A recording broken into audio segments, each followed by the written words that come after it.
Okay, I'm going to go ahead and get started. Hello and welcome to NYBG's talk, Medicine, Knowledge, and Power in the Atlantic Slave Trade with Dr. Carolyn Roberts. My name is Lisa Whitmer. I'm the Senior Director of Adult Education at NYBG, and I'm thrilled that you're here with us this morning. Before I introduce our program, I have just a bit of Zoom-related housekeeping. We do have closed captioning available if you would like to use it. Please click the live CC, it's a live transcript CC button. It should be at the bottom of your screen. And there's various options you can press after that. I do want to let you know that we will be taking questions at the end of the talk. You're welcome to put them in the Q&A as they come to you while Dr. Roberts is talking. You will not interrupt the program, and that way we'll be able to gather a rich group of questions for our speaker. I will come back at the end to moderate the Q&A. So without further ado, it is my pleasure to introduce Dr. Carolyn Roberts. She is a historian of medicine and an award-winning educator at Yale University with a joint appointment in the departments of history, the history of science and medicine, and African American studies. Her research interests concern the relationship between race and medicine, which she explores by way of slavery and the Atlantic slave trade, natural history and botany, and African descended knowledge in the Atlantic world. Her current book project, which she is hard at work on, is called To Heal and to Harm, Medicine, Knowledge, and Power in the Atlantic Slave Trade. And it traces the troubling history and relationship between the British slave trade and the development of modern medicine. So Dr. Roberts, we are so pleased that you could be with us today. I'm going to go ahead and hope that you can join us. There you are. Woo, she's here. Great. So I'll turn it over to you. Thank you so much, Lisa, for that wonderful introduction. And thank you so much for inviting me. It is wonderful to be here with all of you today. So healing traditions in sub-Saharan Africa have been developing for over 3,000 years and represent one of the most developed medical traditions in the world, along with India and China. Plants dominate African medicine. Researchers today have identified at least 5,000 plant species used in traditional African medicine. Scholars estimate that today over 80% of Africans rely on medicinal plants as their primary remedies.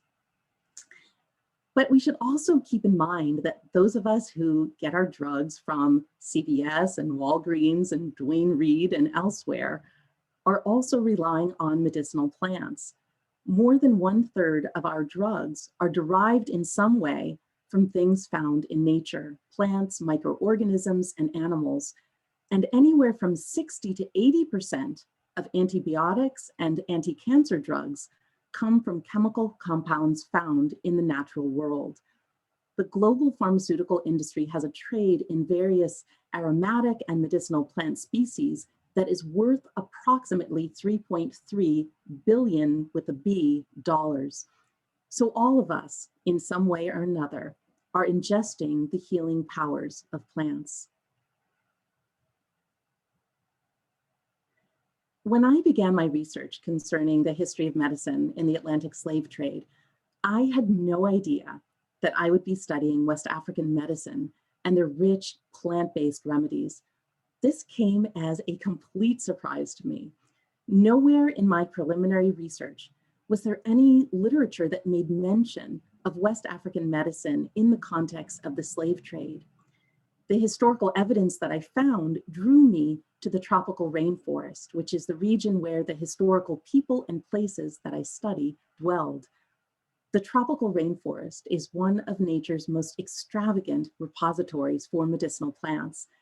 In comparison to other ecological zones in West Africa, the rainforest contains the highest density of medicinal plant species. And the Atlantic slave trade made ample use of its resources. So let's begin by first reminding ourselves of what the Atlantic slave trade was.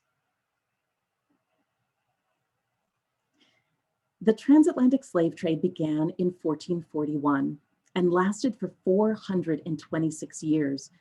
It was the largest forced oceanic migration in human history. Slave traders were responsible for the violent trafficking of over 12 million African children, women, and men to slave markets in the Americas. They were kidnapped, separated from their homes, their families, and kin. They were chained. They were gagged so that their pleas and cries for help remained unheard. They were incarcerated in coastal dungeons on the West African coast and then put on board slave ships, where they were tortured, beaten, raped, and medically abused. To carry out the slave trade, Europeans erected slave factories across the West African coast.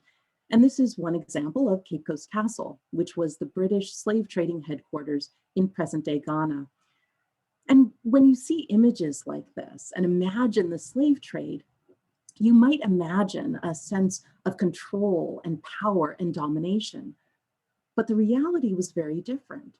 One British doctor described the slave factories as haunted houses filled with ghosts. Disease was rampant in these spaces. Yellow fever, malaria, smallpox, dysentery, measles, venereal disease, worms, and a host of other ailments killed Europeans and the enslaved that they kept in underground dungeons at slave forts like this. When I was in the UK conducting research, I came across a very dusty box of uncatalogued papers and found death certificates from Cape Coast Castle inside of them. In many cases, these death certificates are the only evidence of these people's existence. And you can see here a death certificate of Catherine Fraser, the wife of William Fraser, who was a mariner. This is a death certificate from Thomas Phillips, a surgeon. This is Ephaba, a laboress, an enslaved woman, age 70 years old. This is Kwojo, a company slave, 2 years old. So in the British records, we see British people and African people who were blind, missing limbs, and permanently disabled. Some were infested with worms so painful that it left the patients screaming out and requiring physical restraints to prevent them from self-harm.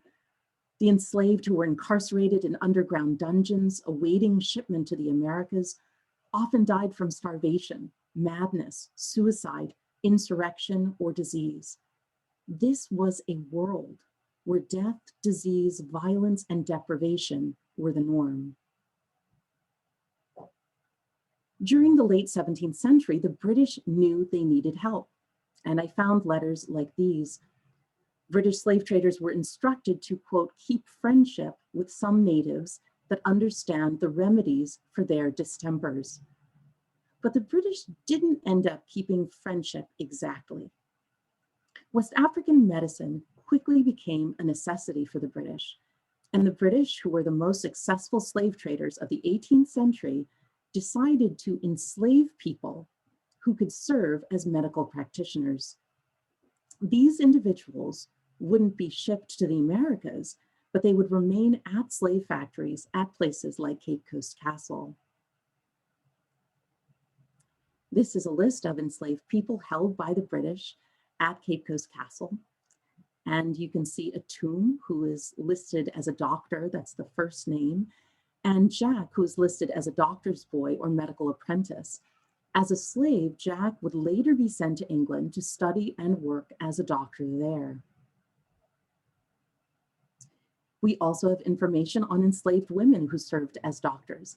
As you can see in this image, they are listed as doctresses. Here you can see an enslaved woman named Amano in the archives. And here you can see another woman named Didi, who was also a doctress. Women, in fact, dominated the enslaved medical corps at places like Cape Coast Castle. So when I came across this information in the archives, I had to ask, how do we know that these enslaved doctors and doctresses were skilled in healing? What kind of work did they do? So let's travel now through some of that evidence. When I conducted over 2 years of archival research in the UK, the first place I visited was the Royal Society.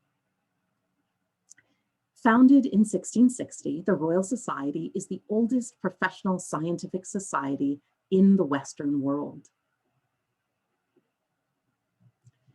Also founded in 1660 was Britain's government-funded slave trading corporation, the Royal Adventurers into Africa. Not only were the two organizations founded in the same year, but they had overlapping membership. Fellows of the Royal Society helped run the slave trading corporation, and directors of the slave trading corporation were members of the Royal Society.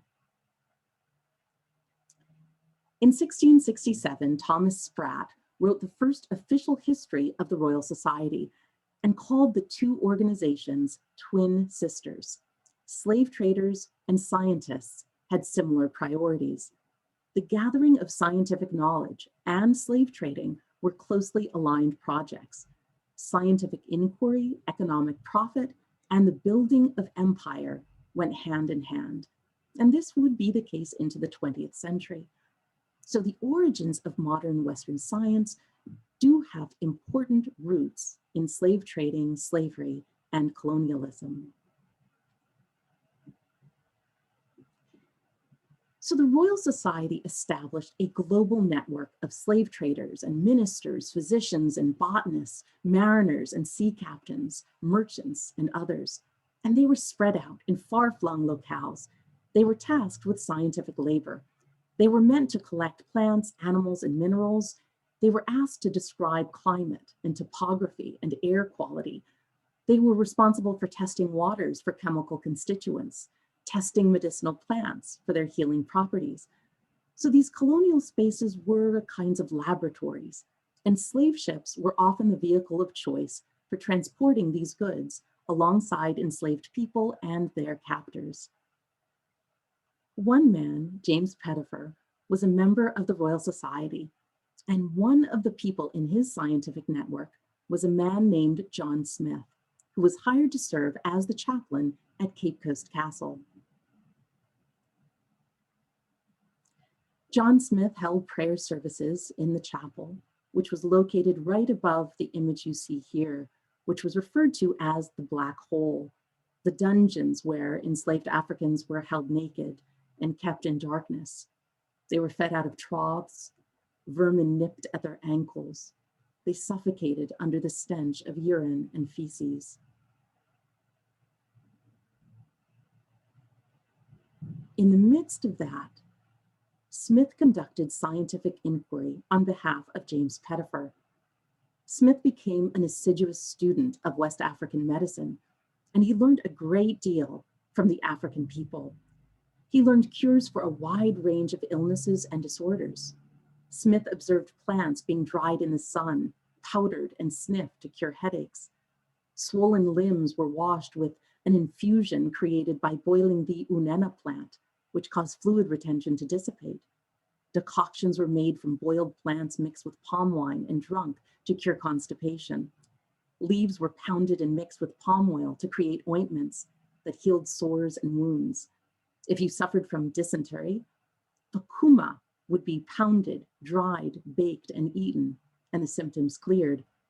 Stomach aches, smallpox, worms, venereal disease, toothaches, scurvy, and hemorrhaging were among the lengthy list of cures Smith discovered from his African instructors. He sent plant specimens back to London with detailed instructions on how the plants were used in healing. Now, unfortunately for us, most of these plants have not yet been identified in terms of present-day botanical nomenclature, which is a future project that I intend to carry out. But European observers witnessed firsthand the successful curative techniques used in West African herbal traditions. Letters poured into Europe from West Africa, confirming the efficacy of West African healing. In 1812, Henry Meredith was a medical doctor who ran one of Britain's slave trading forts, and he wrote the following about African women's medical and surgical knowledge. The women in general perform the office of the surgeon as well as the physician. Their manner of selecting different roots and herbs and their choice of them discover no mean knowledge in botany. There's scarcely a plant without its peculiar virtue known among them. Dutchman Willem Bosum was a slave trader who wrote this widely circulated text in 1705, and he wrote this from Ghana. The green herbs, the principal remedy in use amongst the Negroes, are of such wonderful efficacy that 'tis much to be deplored that no European physicians has yet applied himself to the discovery of their nature and virtue. For I don't only imagine, but firmly believe that they would prove more successful in the practice of physic or medicine than the European preparations. Letters like this also came from West Africa. In 1720, the chief merchant at Cape Coast Castle wrote, "We should be glad to have the assistance of an able gardener, one that is well acquainted with herbs, as we believe there may be many simples or plant medicines found here of very great benefit, being observed to be made use of by the natives in pharmacy as well as surgery, and who succeed in many good cures in both." William Smith was stationed in West Africa, and he was employed by British slave traders to do a survey of their slave factories. And he wrote in 1744, "Those most skillful botanists, the Negroes, who know well the use of every herb and plant, and always apply them with such success that the cures wrought by them seem at some times to be little less than miraculous." We have evidence from Dr. Thomas Winterbottom, who commented on African women's healing abilities in Sierra Leone in 1803. He writes here, "It is very common for those who are indisposed to go and reside for some time in a distant village in order to take medicines from someone who has acquired celebrity for the cure of a particular disorder. This is frequently some old woman to whom even Europeans will often trust themselves in preference to their own countrymen." And another slave trader commented on how British doctors stationed in West Africa relied on African medical practitioners to cure them and their companions. And so one slave trader wrote, "I have been accused of making use of blacks in preference to whites. However, as I see the medical faculty itself giving in to my pleas, I begin to think I am right." So in my research, there was a great deal of evidence that African medicine was considered efficacious, that African people's plant knowledge was deep and rich, and that they were often considered better medical practitioners than Europeans. But then the more difficult question I had to answer was, what specific remedies did they use? As I mentioned before, in relationship to Chaplain John Smith, and also as you can see from most of these quotes, the language used to describe African medicine occurs in very general terms. So I had to keep searching for evidence of the actual plants used. I read texts written in English, French, Spanish, Dutch, and Italian to pull together this research. And this is what I found growing in the 17th and 18th century West African rainforest. On the left, you can see one of the earliest European texts to document African indigenous medicine in the era of the slave trade. It was written by a Portuguese slave trader, Duarte Lopes, in 1591, and it was translated into Italian and published in 1591. It was translated later into English in 1597 under the name A Report of the Kingdom of Congo. Lopes wrote extensively on the benefits of African medicine. In one part of the text, he wrote, "In this kingdom, when any are sick, they take nothing but natural physic, or medicine, as herbs, trees, and the barks of trees, and oils, and waters, and stones, and simply do heal and cure themselves with such natural plants as grow in their own country." Lopes noted the widespread use of tukula, or African coral wood, to cure fevers and headaches to great effect. The leaves are edible, and we know today that the leaves contain large amounts of vitamin C. The leaves also have the ability to increase white and red blood cells, as well as hemoglobin. Today, its uses in West and Central Africa extend to treating chronic anemia, diabetes, hypertension, and renal infections. Fresh leaf samples of the plant were taken in Nigeria and submitted to phytochemical investigations. And from that research, the plant is now considered a powerful anti-diabetic agent. Enslaved healers on the Windward Coast used bark from the bongia tree to help ease difficult pregnancies. Today, it is used in several different African indigenous medical systems to treat worms, syphilis, and to correct digestive disorders. Its antioxidant and anti-inflammatory properties have been confirmed through phytochemical screenings. We also have existence of medicinal cordials that were made with bark from the dewey tree. The bark was steeped in palm wine and then drunk. The dewey tree is one of the most widely used medicinal plants in Africa, and the bark and leaves exhibit powerful antibacterial and anti-inflammatory activity. Enslaved healers at Cape Coast Castle grew and utilized velvet tamarind to treat fevers. The inhabitants soaked the pulp of the fruit in water, and the resulting beverage was then consumed by fever patients with positive results. Researchers today have confirmed the analgesic, antimicrobial, antibacterial, and antimalarial qualities of velvet tamarind. It includes its ability to inhibit the growth of the Plasmodium falciparum parasite, which causes malaria. So it is an effective antimalarial. African basil was also a fever remedy. Africans boiled the leaves to create a decoction that was not only drunk, but was used in a steam bath 4 times a day. In chemical screenings, we know that the essential oils in the leaves contain significant antimalarial properties. Researchers today confirm that a steam bath is particularly effective for obtaining the antimalarial benefits. Camwood, or African sandalwood, or Baphia nitida, was widely used to reduce fevers and to cure venereal disease. As you can see, this plant is generally an 8 to 10 foot high shrub, and slave traders observed that Africans dried the leaves and root bark in the sun. They then powdered the dried matter, mixed it with palm oil, and applied it to the body. It was also consumed orally. Europeans noted that fevers were reduced and venereal disease symptoms lessened. Today, chemical screenings reveal that the leaves and the root bark contain antibacterial, anti-inflammatory, and antioxidant properties. In a 2015 journal article in the World Journal of Pharmaceutical Research, the authors argued that African sandalwood could serve as a new antibiotic to replace strains that have become resistant. Camwood is also an ingredient in a proprietary herbal medication to treat sickle cell disease.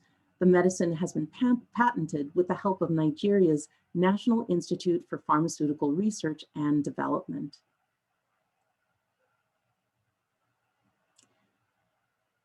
So during the era of the slave trade, the oil palm also was an important medicinal, and it became part of the European pharmacopoeia because of its excellent qualities in wound treatment in African slave trading zones. We know today that it has antioxidant, anti-inflammatory, anti-tumor, and anti-diabetic qualities. So this is an image of a traditional healer and national coordinator of the Traditional Healers Organization of South Africa, who's treating a patient.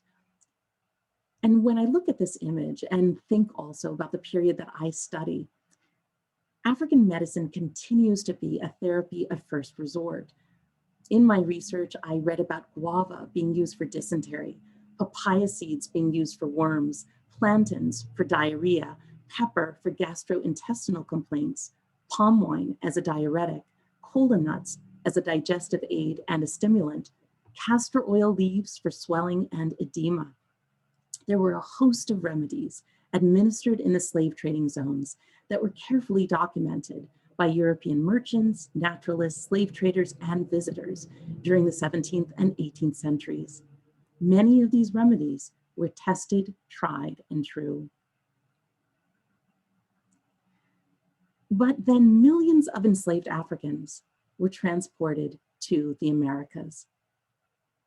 This is an animated map. It's a visual representation of just a snippet of the slave voyages that took place over the 426 years.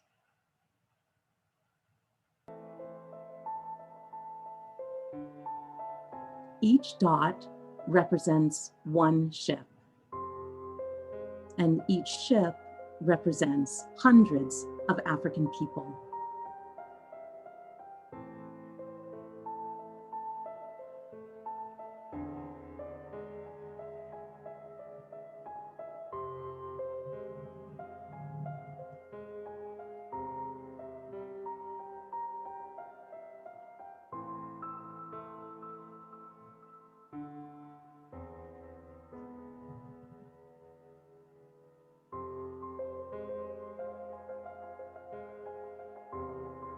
Each dot represents one ship.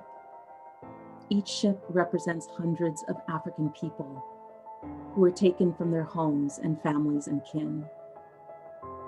We forget that these extraordinary human beings who were on board were botanists and linguists and religious leaders. They were historians and storytellers. They were doctors and midwives. They were agricultural experts. They were cooks and more.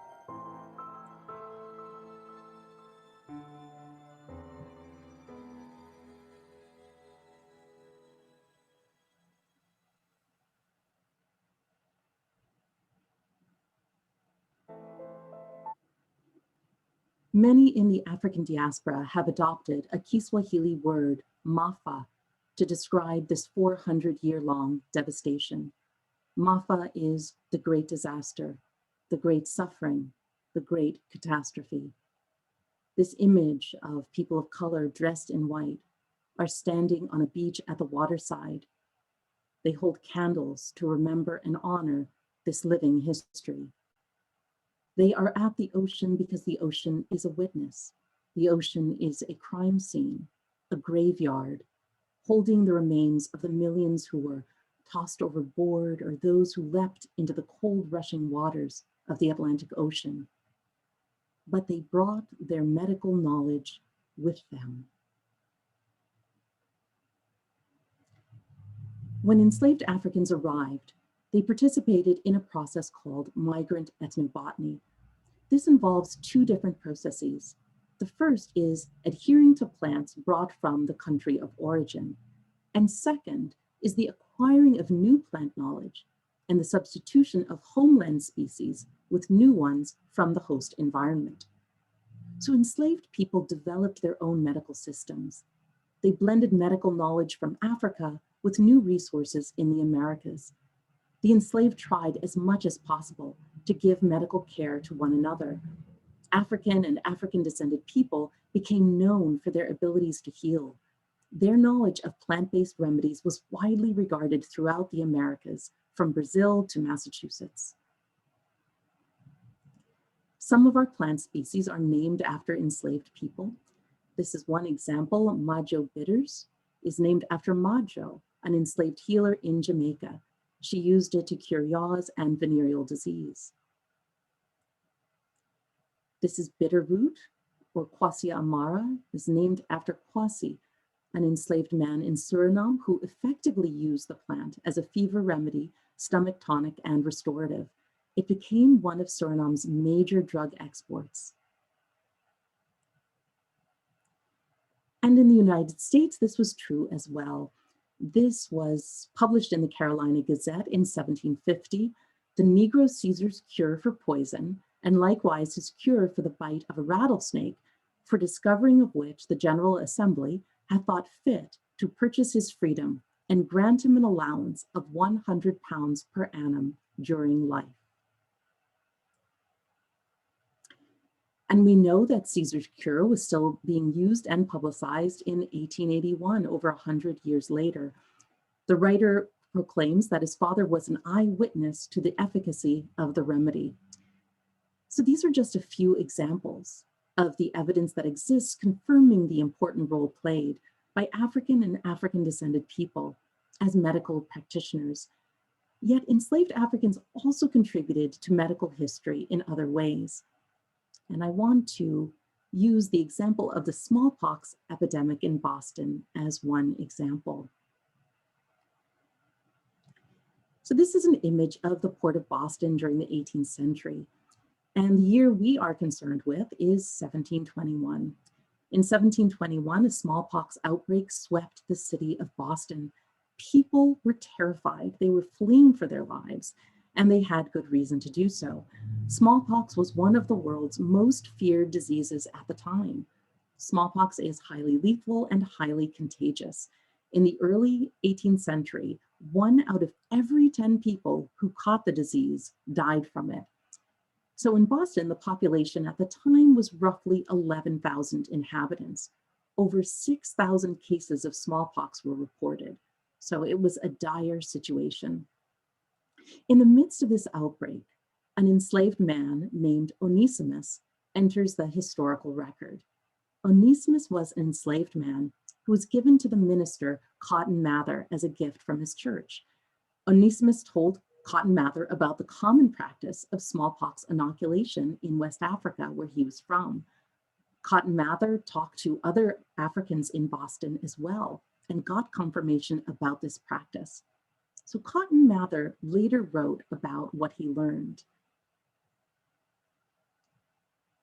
Afterwards, he successfully met with a number of Africans who all in their plain way, without any combination or correspondence, agreed in one story, that in their country, where they used to die like rotten sheep when the smallpox gets among them, it has now become a common thing to cut a place or two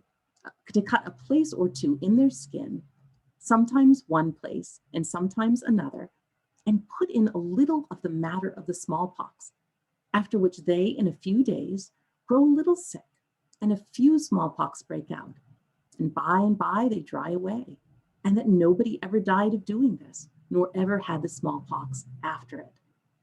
So what Cotton Mather is describing is inoculation, whereby you take pus or scabs from someone suffering with disease, you puncture the skin with a needle that has been contaminated with a bit of the smallpox matter.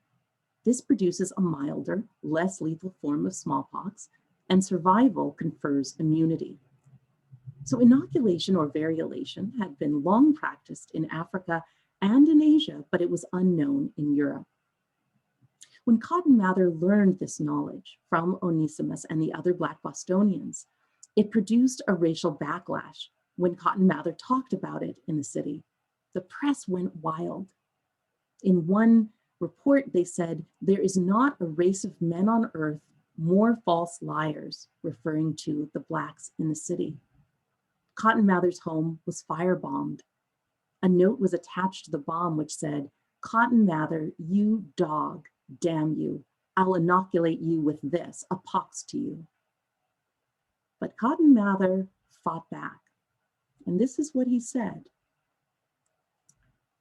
"Smallpox inoculation is a common practice and is attended with success.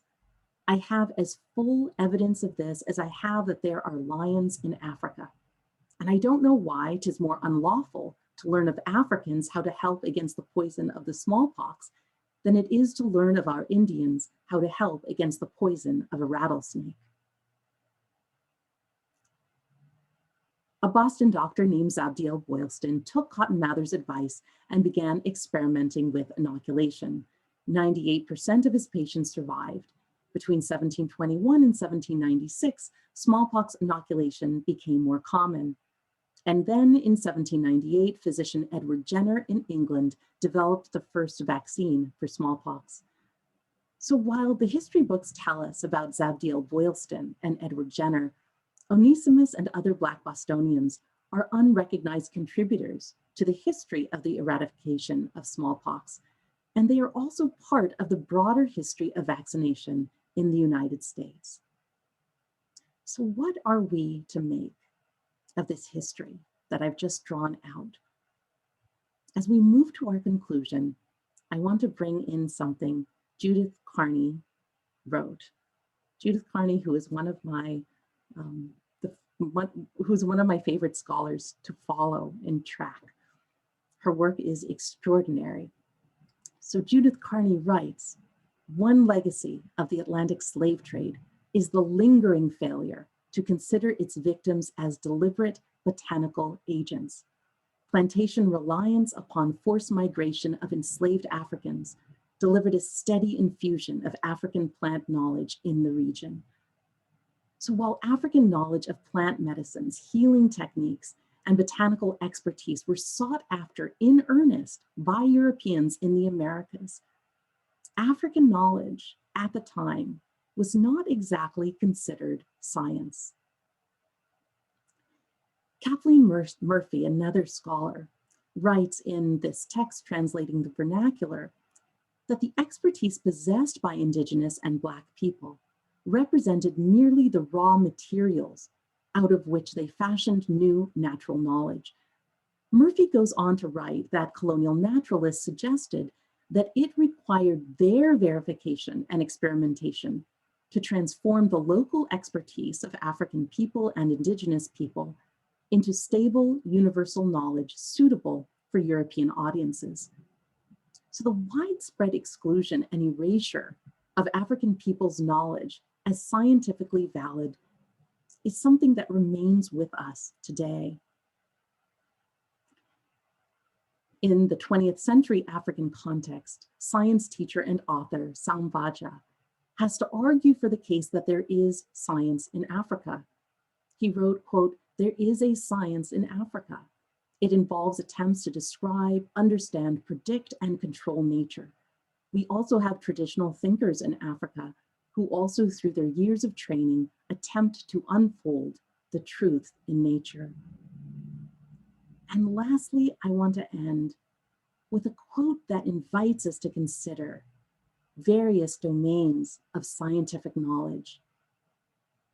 Because every culture's way of viewing the world is different, it seems probable that every culture may have developed unique strategies for doing science.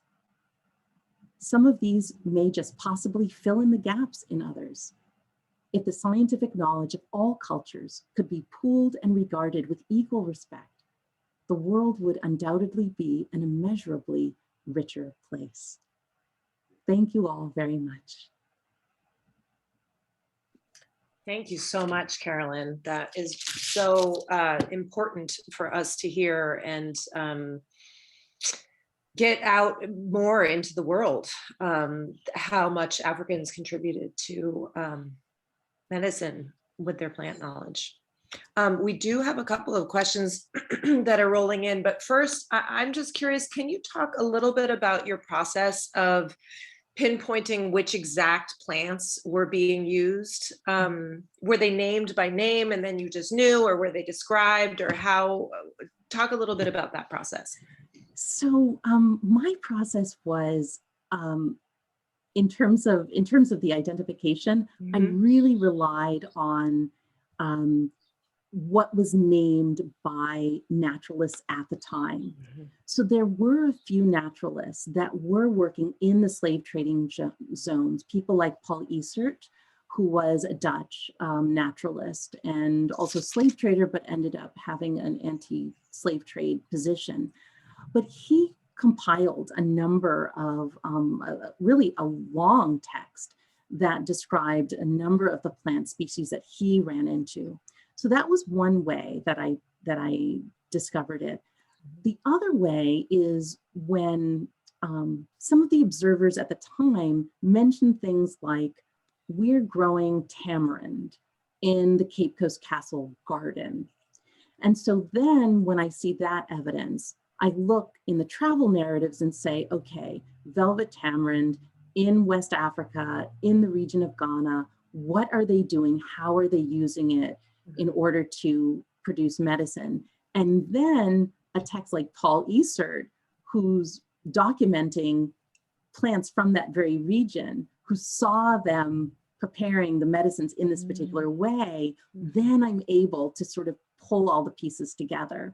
So there's a process of there's a process of sort of triangulation in terms of the archives, but also, a lot of the plants, there's some plants that are named that are, very common. So camwood is, camwood was a really important export product from West Africa to Europe during this period of time. So it's written about a good bit. And there are also a lot of medicines that were also food. And so those also come through. So they're using different kinds of pepper, they're using coconut, pineapples, for lots of different remedies, even different kinds of maize, like made into porridge as nutriments for sick people. And so it was a long process of reading through as much as I could in all of these different travel narratives to get a sense of, what some of these were. And sometimes they give you a hint of, okay, it's tamarind, or, oh, it's pepper, things like that. One of the issues with the text by John Smith is that it is identified in the botanical nomenclature of the time, but it was a pre-Linnaean botanical nomenclature. So when I've tried to make different, comparisons with them, it's really difficult. And so it's going to be a longer process that I think will include spending time talking to researchers that I think are working in traditional medicine at some of the universities in places like Ghana. I was wondering if you have, to what extent have you done field work and gone to speak with people in the region too? So my field work my big field work trip was thwarted due to COVID. And so my entire trip was supposed to happen all of last summer.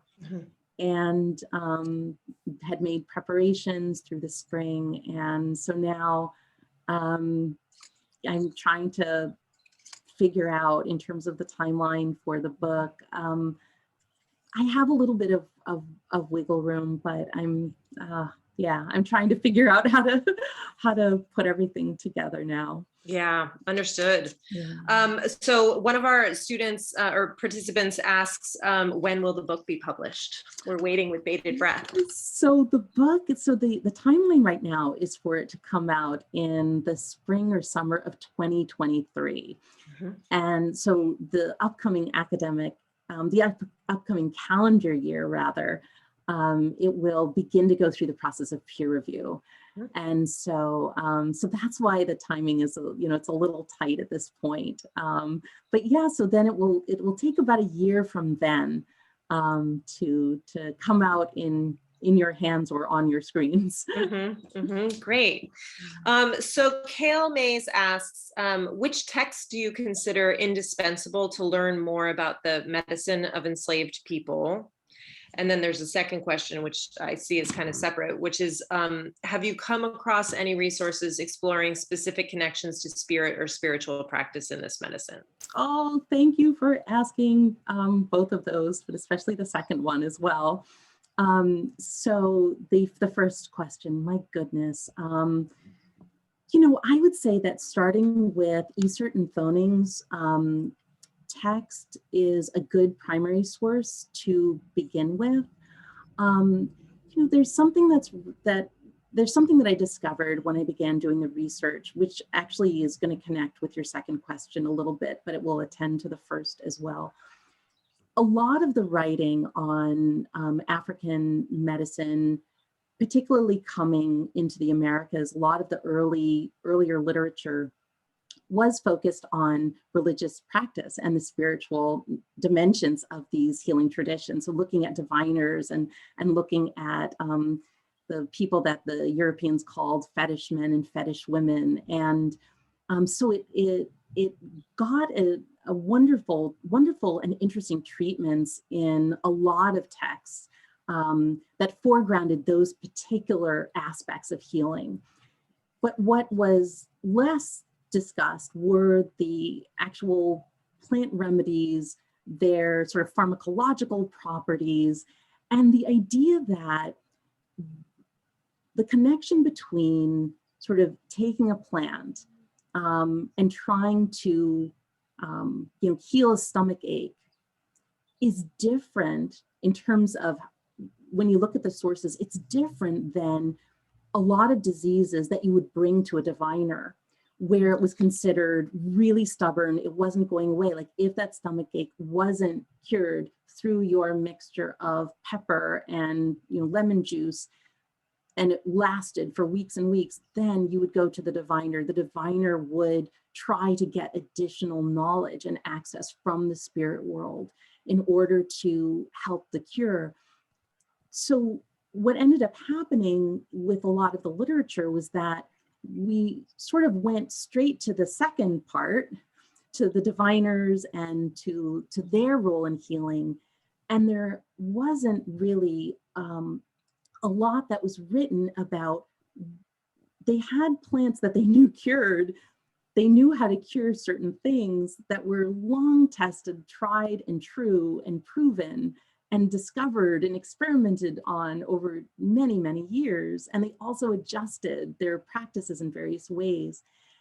And so one of the challenges for me is I don't want to separate out those two worlds, because they are actually part of a very holistic cosmology. The plants are part of a spiritual cosmos, and even the ability to heal pepper, to heal the stomach ache with pepper, some of that knowledge may have come through the spirit world. And so these are the kinds of things that are written about and talked about. But one of the legacies that I feel that I am also sort of pushing up against in this regard has to do with the anthropological origins of a lot of this knowledge of African medicine, where anthropologists, especially at the beginning of the 20th century, they were really interested in trying to figure out sort of what is superstition and how disease is thought to be caused by witchcraft. And so the etiology of disease always had sort of spiritual components. Whereas in the things that I'm reading about, things like worms are being discussed in the sources at length, saying that African people know it's caused by drinking bad water.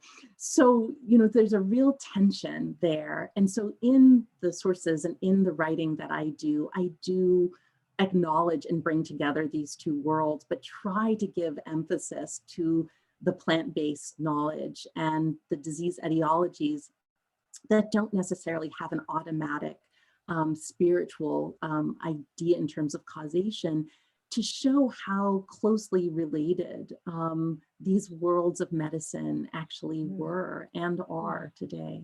Mm-hmm. It almost feels like the reliance of anthropologists on that spiritual sort of component, with blinders on to the scientific, the plant-based, it serves to more other people. Okay, sorry, I'm a bit distracted. I'm so okay, next question. How did you arrive at your interest in medicine, plant medicine in particular, and the work that you do? Tell us a little bit about your origin story as far as your interest in your research. So, one of the things that really captivated me was thinking about medicine in the context of the slave trade, because of what I was reading about all that was going on board ship. Mm-hmm. And my initial sort of hook in was thinking about the way that doctors diagnosed enslaved people with melancholia on board slave ships. And it fascinated me for so many reasons. It fascinated me because the African people are being considered human cargo, and they're being treated in just, these terrible ways. Why was it that some doctors were able to think about the diseases that the enslaved were suffering from by way of something like melancholia? And so that got me thinking about medicine, the doctors, and what was going on board these British slave ships. But one of the things that I sort of alluded to in the talk was that it never actually occurred to me that I would be spending that much time thinking about plant-based medicine in the West African context. Now, plant medicines, and this is one of the, this is one of the things that I should probably have in the presentation, because it helps you understand how Europeans and Africans actually are sharing a lot, because European medicine during this time is very much plant-based. So the drugs that I am seeing being shipped over, I mean, we're talking about St. John's wort and chamomile flowers and rhubarb and also chemical remedies and opiates and things like that, but it's very plant-based. And I thought, okay, well, I'm probably going to be studying a lot of the plant-based medicines that are being taken from all around the world, brought into Britain, repackaged as consumable remedies, and then sent out in the context of the slave trade.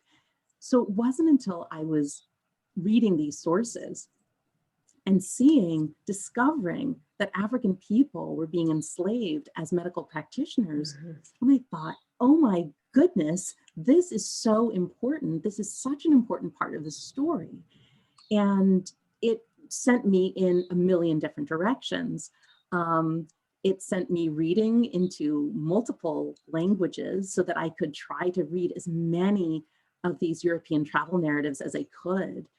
And it got me so excited and interested in the kind of work that people like Judith Carney do, where they're looking at the natural world and doing a lot of environmentally informed historical work to think about what are the places that people are in and what are the plant-based resources that are available to them. How is it different for communities in Upper Guinea, where they're in a savanna region versus in the rainforest region? What different healing traditions are going on in these different spaces? And so that was just like a whole new world opened up to me early on in the dissertation writing process. At Harvard, it was early on in the process, but as you can hear from what I've described, it was a huge amount of additional labor. Yeah. And it's labor that I still feel like I'm doing, and that I'm, in some ways, but I think it's like with all knowledge, like, you scratch the surface, you always find there's so much more, there's so much more, there's so much more.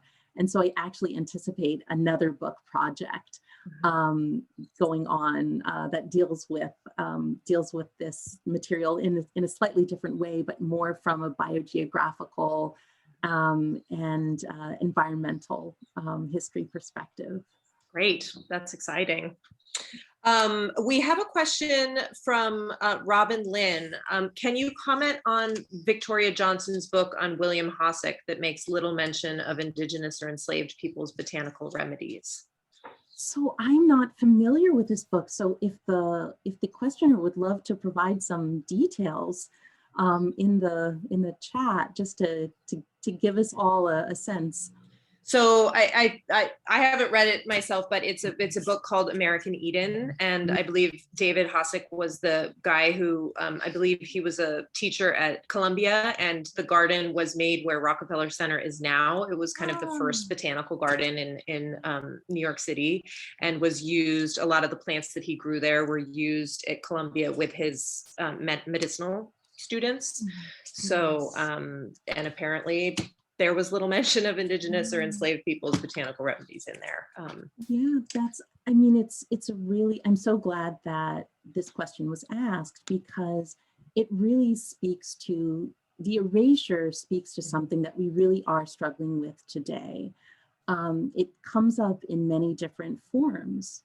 It comes up in terms of our desire to diversify the STEM fields. Who is and is not considered capable of being a scientist, or have roots and histories that are integrated with our knowledge of science? When you erase so much of this knowledge and they aren't coming into focus for people, it has ongoing legacies that that are really important for us to reckon with today. I think that that speaks to another participant asked with reference to the interlinked history of African adventure societies and early science. Are there features of modern scientific practice or contemporary botanical practice where you still see vestiges of slavery and colonial thinking?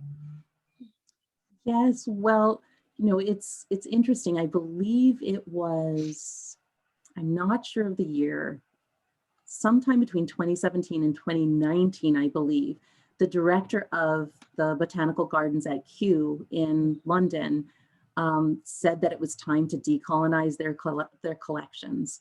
The way that botanical science is sort of organized, the names that are given to the plant species that would have come likely from the indigenous and African people is something that does need to be reckoned with. Mm-hmm. And in terms of the way that we even think about science and conceptualize science, it often has a very sort of Western hegemonic force, whereas science itself, even from the beginnings, was folded into so many different forms of knowledge that were coming in from different parts of the world. Mm-hmm. And so, thinking about the voyages of discovery that, people study, which ends up being the beginning of the slave trade, revolutionary sorts of knowledge in navigational science, which is coming from discoveries that came to Europe from China and from the Islamic world in terms of navigation. And so, not honoring those particular roots of science, I think is an ongoing problem in every field, and this is beyond really scientific fields. Every discipline in our modern academy has troubling roots. We can think about the role of physics in colonization in terms of all of the new technologies that were very much a part of colonizing the world. Technological things like telephones, telegraphs, like all of these kinds of things. We can see the sort of the fingerprints of colonialism in so many of our fields, even in a field like history. History has a lot to answer for, even in terms of how we as a society today understand something like slavery and the slave trade, how little the limited kind of literacy that it has, and writings that people did back in the early 20th century saying that slavery was good and enslaved people were happy and they were well taken care of. That's now over 100 years old, that kind of pro-slavery sort of apologia. And so we have it. It's still with us today. You can hear people making these kinds of comments today. And so I think we have to, we can, it's important for us to dig and just look and find these kinds of connections so that we can begin to have a reckoning. Mm-hmm. I think for us too, it's really important to lift voices up like yours. There's been lots of comments in the chat and the Q&A, just thanking you so much for your research and for bringing this. Someone mentioned they were very excited to bring this information to the young people that they work with. And so I think it's, we're so thrilled that you have been able to talk with us today. I will just end with, there's quite a lot of people who are interested in keeping in touch with you. Do you have like a mailing, do you have a website? Do you have a mailing list for when your book is out so that they can get a little heads up? Are you on social media? Like, how do we stay in touch with Carolyn Roberts? Well, a website is in the process of being built as we speak. You can reach me now through my Yale faculty page at carolyn.roberts@yale.edu. I am trying to become more active on social media. And so you'll be seeing more of me in those regards. And so please, I would love to stay in touch. On the website, I'm going to have a way for people to be in conversation with me. And also, one of the things that we're talking about is having information on, like, we did this in class today.